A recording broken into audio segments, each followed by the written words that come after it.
it's just me on the bus, so I always turn on my radio on my way back in, and I listen to Chuck Swindoll in the mornings. Y'all know Chuck Swindoll? Yeah. I really enjoy him. And this past week, he was talking about Abraham and how he had to, God told him to go to the mountain with his son, and and he was going to have to sacrifice his son.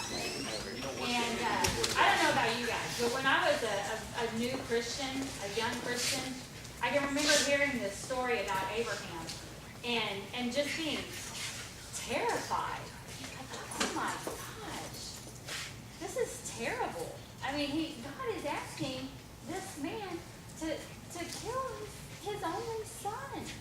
I mean, to just put him on the altar and take a knife and kill him. I was just mortified. I just couldn't, as a young mother, could not even understand how God could just ask him to do that.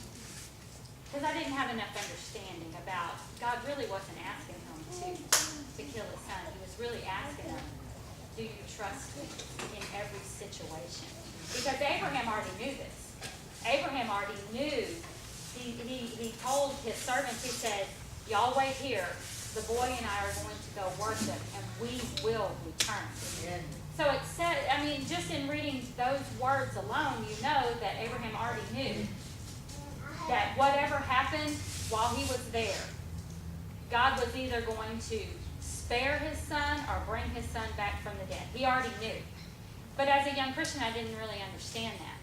And so I had a lot of problems with that story for a long time. And so Chuck's been talking about that story this week and some different things that he's been preaching on. But it brought some things back to my attention. And then I started to think about some of you who are here today who are struggling with a child who is maybe not doing what you want them to do, who's maybe making choices that are dangerous for them. And I think God's asking you to do exactly the same thing that he was asking Abraham to do. He was asking Abraham to put his son on the altar and to trust God. And no matter what the outcome was going to be, Abraham knew it was going to be for not only his benefit, but for his child's benefit as well. And I've talked to several of you in here who are struggling with some pretty big things with your child. And I know as a mom, that's hard. That is so hard. But I think God is asking you to put him on the altar and trust him with the outcome. Trust him, because let me tell you, the way that God is going to do something is probably not the way that you want it to be done. It's probably not. I can imagine Abraham is like, okay, well, you're telling me to do it this way? I don't see how this is going to benefit anybody, but I'm going to trust you. And God is telling you here this morning to trust him. Even if it's not a child, you may have a different situation in your life that you're just hanging on to so tightly.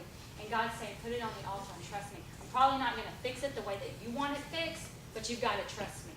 Amen. You've got to trust me. So just remember Abraham this week and walk with that kind of faith. And know, the biggest part of this story for Abraham was as he was going to that mountain, what was he doing?